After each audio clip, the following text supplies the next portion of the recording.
C Balakrishnan MLA നമുക്കിപ്പം telephone ലൈനിൽ ചേരുന്നുണ്ട്. MLA, ഇപ്പോൾ വലിയ ആശ്വാസമാണ്, മുൻകൂർ ജാമ്യം അനുവദിച്ചിരിക്കുകയാണ് കോടതി. ആദ്യത്തെ പ്രതികരണം എന്താണ് താങ്കളുടെ? ഞാൻ ബഹുമാനപ്പെട്ട കോടതിയോട് നന്ദി പറയുകയാണ്. ഞാൻ അന്നും ഇന്നും പറയുന്നു, നിരപരാധിയാണ് ഞാൻ. അപ്പൊ അന്നും ഏത് അന്വേഷണവും നേരിടാൻ തയ്യാറാണെന്ന് വളരെ വ്യക്തമായി പറഞ്ഞു കഴിഞ്ഞു. എന്തായിരുന്നാലും കോടതി ഇത്തരത്തിലുള്ള അന്വേഷണങ്ങളൊക്കെ പരിശോധിച്ച് നിയമാനുസൃതം ജാമ്യം തന്നതിലാണ് എന്റെ നന്ദി. കൂടാതെ എനിക്ക് വേണ്ടി ഹാജരായ എന്റെ വക്കീലുമാര് എല്ലാവരോടും ഹൃദയം നിറഞ്ഞ നന്ദി ഞാൻ അറിയിക്കുകയാണ്. നമുക്കറിയാലോ, ഒരു മഴ പെയ്താൽ അത് തോരാതിരിക്കില്ല, ഒരു കാറ്റടിച്ചാൽ അത് അടങ്ങാതിരിക്കില്ല. നമുക്ക് നോക്കി കാണാം.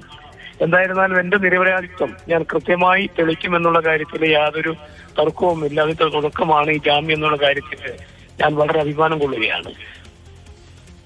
ഇപ്പൊ ഇന്ന് നിയമസഭയിൽ വരുന്നതിന് മുൻപ് താങ്കൾ ഒളിവിലായിരുന്നു എന്നുള്ള വലിയ ആരോപണമൊക്കെ ഉയർന്നിരുന്നു.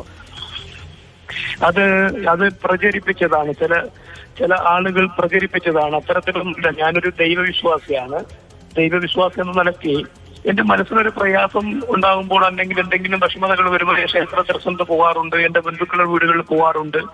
അങ്ങനെയുള്ള ദർശനങ്ങൾ നടത്താൻ എനിക്ക് അവകാശമില്ലേ? അങ്ങനെയുള്ള സന്ദർശനങ്ങൾ നടത്താൻ എനിക്ക് അവകാശമില്ല. ഞാൻ എന്റെ സുഹൃത്തിന്റെ മകളുടെ മാരേജിന് കർണാടക പോയിരുന്നു, ഞാൻ പറഞ്ഞിരുന്നു. ഒളിച്ചോടേണ്ട യാതൊരു കാര്യമില്ല. അങ്ങനെ ഒളിച്ചോടുകയാണെങ്കിൽ ഞാൻ ഇന്നലെ സഭയിൽ വരുമായിരുന്നു. അതൊക്കെ അടിസ്ഥാനരഹിതമായ ചില ആരോപണങ്ങൾ ഉന്നയിച്ച് എന്നെ സമൂഹത്തിൽ മോശമാക്കുന്നതിന് വേണ്ടി ചില ശക്തികൾ ഉപയോഗിച്ച ചില പ്രയോഗങ്ങളാണത്. ഒരു കാര്യം കൂടി ചോദിച്ചോട്ടെ MLA, ഇപ്പം ഈ അഭിഭാഷകൻ സംസാരിച്ചത് മാത്രമേ ആ കേസിന്റെ മെറിറ്റുമായി ബന്ധപ്പെട്ട് എനിക്ക് അറിയുകയുള്ളൂ. ഇപ്പോൾ ഇതൊരു സൂയിസൈഡ് നോട്ടായിട്ട് വ്യാഖ്യാനിച്ചില്ല കോടതി എന്നുള്ളതാണ് പറയുന്നത്.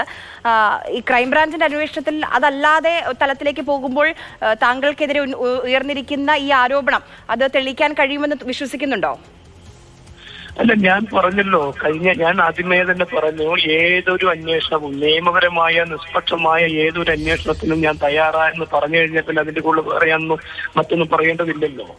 ഞാൻ തെറ്റ് ചെയ്താൽ മാത്രമാണല്ലോ ഞാൻ ഭയപ്പെടേണ്ടതുള്ളൂ നിയമത്തെ. ഞാൻ തെറ്റ് ചെയ്തിട്ടില്ല അന്നും ഇന്നും പറയുന്നുണ്ടല്ലോ ഞാൻ. ഈ പണം വാങ്ങിയതുമായി ബന്ധപ്പെട്ട് പുറത്തു വന്നിരിക്കുന്ന കത്തുകളൊക്കെ നമ്മൾ എല്ലാവരും വായിച്ചതാണല്ലോ. അതുമായി ബന്ധപ്പെട്ട് താങ്കൾ ആ വീഡിയോ സന്ദേശം മാത്രമേ കണ്ടിരുന്നുള്ളൂ. താങ്കൾ എവിടെ പോയതാണ് എന്ന് അതുമായി ബന്ധപ്പെട്ട് ഈ പേരൊക്കെ വന്നതിനെ കുറിച്ച് താങ്കൾക്ക് എന്താണ് പറയാനുള്ളത്? ഏത് പേരാ? ആ കത്ത് താങ്കൾ വായിച്ചിരുന്നില്ലേ? ഇത് അദ്ദേഹത്തിന്റെ അതേ വിജയൻ എഴുതിയ കത്ത്. അതെ, അതിന്റെ കത്ത് വായിച്ചിരുന്നോ? കത്ത് കണ്ടല്ലോ. ഞാൻ മാത്രമല്ലല്ലോ, എല്ലാവരും കണ്ടല്ലോ കത്ത്. എല്ലാവരും കണ്ടല്ലോ, ബഹുമാനപ്പെട്ട കോടതിയും കണ്ടല്ലോ. ഞാൻ അതിന്റെ ഒരു അഭിപ്രായം പറയേണ്ട കാര്യമില്ലല്ലോ. ഞാന് അല്ല, അങ്ങനെ ഒരു കത്തെഴുതി എന്നിട്ട് പോലും 10 ദിവസം കാത്തു നിൽക്കണമെന്ന് ആ ഒരു മനസ്ഥിതിയിലേക്ക് NM വിജയൻ പോയി. പക്ഷെ അപ്പോഴും ആ കത്തിൽ അദ്ദേഹം വേദനയോടുകൂടി എഴുതിയ ചില കാര്യങ്ങളുണ്ടല്ലോ, അതേക്കുറിച്ച് അങ്ങനെ എഴുതാനുള്ള ഒരു സാഹചര്യം ഉണ്ടാകുമല്ലോ. അല്ല, അതുകൊണ്ടാണ് ഞാൻ പറയുന്നത്, അതിപ്പോ നമുക്ക് ജാമ്യമാണല്ലോ കിട്ടിയത്. ഇനി കോടതി അത് വളരെ കൃത്യമായി പരിശോധിക്കപ്പെടുമല്ലോ. ബഹുമാനപ്പെട്ട കോടതി പരിശോധിക്കട്ടെ. കോടതിയുടെ കസ്റ്റഡിയിലാണല്ലോ ഇപ്പൊ എല്ലാ സംഗതികളും കേസ് കിടക്കുന്നത്. പരിശോധിക്കട്ടെ. ശരി, വളരെയധികം നന്ദി IC ബാലകൃഷ്ണൻ സംസാരിച്ചതിന്.